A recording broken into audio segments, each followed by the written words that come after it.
கிட்டத்தட்ட 12 வருஷம் கழிச்சு தமிழ் சினிமாவில் ரீஎன்ட்ரி கொடுத்திருக்காரு நடிகர் ராமராஜன். இவரோட நடிப்புல இயக்குனர் ராகேஷோட டைரக்ஷன்ல ரிலீஸ் ஆகிற படம் தான் சாமானியன். இந்த படம் எப்படி இருக்கு, இந்த படத்தோட கதை என்ன, இந்த படத்தோட ஃபுல் ரிவ்யூ தான் இந்த வீடியோவில் பார்க்க போறோம். என்னுடைய சேனலுக்கு ஃபர்ஸ்ட் டைம் வந்தீங்கன்னா மறக்காம சப்ஸ்கிரைப் பண்ணிக்கங்க. என்னுடைய பேர் சக்திவேல். சாமானியன் இந்த படத்தோட கதை என்னன்னா, ராமராஜனோட ஃப்ரெண்டும் மிலிட்டரியில் ஒர்க் பண்ணிட்டு இருக்காங்க. ராமராஜனோட ஃப்ரெண்டு வந்து ஒரு துப்பாக்கி சூட்ல திட்டுறாரு. சாகிறதுக்கு முன்னாடி தனக்கு ஒரு பொண்ணு இருக்கும், அந்த பொண்ணை இனிமேல் நீ தான் பாத்துக்கணும்னு சொல்லிட்டு சத்தியம் வாங்கி செத்துறாரு. இதனால வேலையை ரிசைன் பண்ணிட்டு ராமராஜன் அந்த பொண்ணை கூட்டிட்டு வில்லேஜுக்கு வந்துடுறாரு. வில்லேஜ்ல விவசாயம் பண்ணி அந்த பொண்ணை எப்படியும் நல்லபடியா படிக்க வச்சிருவாரு. MS பாஸ்கரோட பையன் வந்து சென்னையில் இருக்கிற ஒரு IT கம்பெனி ஒர்க் பண்ணிட்டு இருப்பாரு. அந்த கம்பெனிலேயே அந்த பொண்ணுக்கும் வேலையும் வாங்கி கொடுப்பாரு அந்த MS பாஸ்கரோட பையன். 2 பேருக்கும் பொறுத்து நல்லா இருக்கு. 2 பேருக்கும் கல்யாணம் பண்ணி வச்சிருவாங்க. 2 பேரும் சென்னையிலேயே வாடகை வீடு எடுத்து தங்கி வேலை செஞ்சுக்கிட்டு இருப்பாங்க. சென்னையில வாடகை வீட்டில் இருக்கிறவங்க ஃபேஸ் பண்ற மாதிரி எல்லா பிரச்சனையும் இவங்க 2 பேரும் ஃபேஸ் பண்றாங்க. அதனால ஓனர் தொலை தாங்க முடியலன்னு சொல்லிட்டு தனியா வீடு வாங்கி போலான்னு பிளான் பண்றாங்க. பில்டரான கோபி கிட்ட போய் அப்ரோச் பண்றாங்க. அதன் மூலமா வந்து பேங்க் லோன் அரேஞ்ச் பண்ணி தரேன் சொல்றாங்க. பேங்க் லோன் வேண்டாம், எங்களுக்கு ஆல்ரெடி பேங்க் லோன் நாங்க எலிஜிபிலிட்டி இருக்கு, அதனால நாங்களே வாங்கிக்கிறோம்னு சொல்லிட்டு அவங்க 2 பேரும் சொல்ல, இதனால பில்டரான கோபிக்கும் பேங்க் மேனேஜரான போஸ் வெங்கட்டுக்கும் பாத்தீங்கன்னா 2 பேருக்கும் பயங்கரமா சண்டை வந்துடும். இவங்க 2 பேரும் என்ன பிளான் பண்றாங்கன்னா,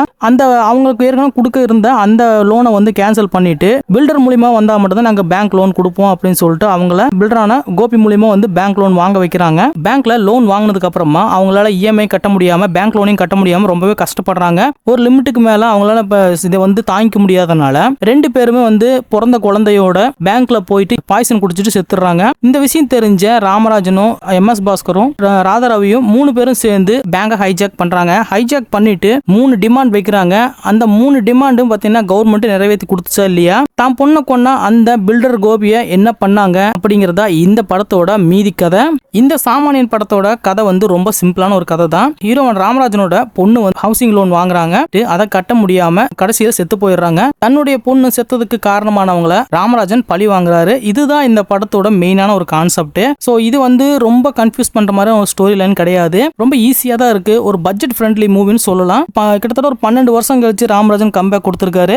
எந்த மாதிரியான ஒரு கான்செப்டோட வருவார்னு எல்லாம் எதிர்பார்த்தாங்க. பட் இந்த பேங்க்ல நடக்கிற இந்த பித்தலாட்டங்களையும் இந்த பில்டர்ஸும் இந்த பேங்க் ஆட்களும் சேர்ந்துட்டு பண்ற நிறைய விஷயங்களை வந்து கொஞ்சம் மேற்படையா சொல்லியிருக்காங்க. ரொம்ப இன்டெப்தா சொன்னா எல்லாருக்கும் வந்து புரியாதுங்கிறதுனால ரொம்ப ஈஸியாவே புரியுற மாதிரி தான் இந்த படத்துல சொல்லியிருக்காங்க. இதே கான்செப்டோட 2023 தல அஜித் துணிவுன்னு ஒரு படம் ரிலீஸ் ஆயிருக்கும். அதுல வந்து பாத்தீங்கன்னா அடிபட்டு வந்த அஜித் குமாருக்கு வந்து அடைக்கலம் கொடுப்பாங்க.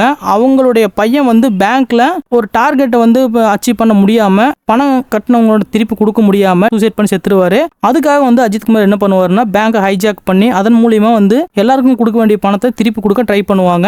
ஸோ அந்த கதையிலே வந்து பாத்தீங்கன்னா ஒரு ஹவுசிங் லோன்ல நடந்தா எப்படி இருக்குமோ அந்த மாதிரியான ஒரு கான்செப்ட் வச்சுதான் இந்த படத்தை கொடுத்திருக்காரு இயக்குனர் ராகேஷ். இந்த படத்தோட மிகப்பெரிய ஒரு பலம் எதுன்னு கேட்டீங்கன்னா இந்த படத்தோட கான்செப்ட் தான். ஸோ இன்னைக்கு வந்து நிறைய பேர் ஃபேஸ் பண்ணிட்டு இருக்கிற அந்த பிரச்சனை தான் வந்து பாத்தீங்கன்னா இந்த மாதிரி ஒரு ஆக்ட்ரஸை வச்சு கொடுத்துருக்காங்கன்னு நினைக்கிறேன். இந்த சாமானியன் படத்தோட மிகப்பெரிய ஒரு பலம் என்னன்னு கேட்டீங்கன்னா, இந்த மாதிரி ஒரு ஸ்டோரி லைனை கொஞ்சம் ஃபெமிலியரா இருக்கிற ஒரு ஆர்டிஸ்ட்டை வச்சு ரொம்ப அதிரடி சண்டை காட்சியில் நிறைஞ்சு கொடுத்தாங்கன்னா அது கொஞ்சம் மக்கள்கிட்ட ரீச் ஆக கொஞ்சம் வாய்ப்புகள் இருக்கு. ஸோ இவங்களை வச்சு கொடுத்து நான் தப்புன்னு சொல்லலை. ஏன்னா இதே மாதிரி கதை அம்சத்தோட தமிழ் சினிமாவில் ஜெயமரா நடிச்ச கோமாளி படம் வந்துருச்சு. அதே மாதிரி அஜித் நடிச்ச துணிவு படம் வந்துருச்சு. இது வேணா இந்த படத்தோட மிகப்பெரிய ஒரு மைனஸ் நான் சொல்லுவேன். அடுத்ததான் இந்த படத்துக்கு நம்ம இசைஞானி இளையராஜா மியூசிக் பண்ணியிருக்காரு. பேசுற விஷயங்கள் நிறைய விஷயங்கள் வந்து சர்ச்சை கிளப்பினாலும் கூட இசையில என்னைக்குமே வந்து அவர் குறை வச்சதே கிடையாது. அந்த மாதிரி தான் இந்த படத்துலயும் ராமராஜனோட ஃபேவரட் யாருன்னு கேட்டீங்கன்னா அது இசைஞானி இளையராஜா தான். ஸோ அதுக்காகவே வந்து பாத்தீங்கன்னா இந்த படத்துக்கு நல்லாவே மியூசிக் போட்டு கொடுத்துருக்காரு. ஸோ அதுல எந்த ஒரு குறையும் கிடையாது. நடிகர் ராமனை பத்தி இன்னொரு விஷயம் சொல்லணும்னா, இன்னைக்கும் வந்து பாத்தீங்கன்னா கிராமப்புறங்கள் மையமா வச்சு ரிலீஸ் ஆகிற படங்களுக்கு பிள்ளையார் சொல்லி போட்டதை இவர் தான் சொல்லலாம். ஸோ அது சம்பந்தப்பட்ட படங்களையும் நடிச்சு மக்கள்கிட்ட அவ்வளவு நல்ல பேர் வாங்கி வச்சிருந்தாரு.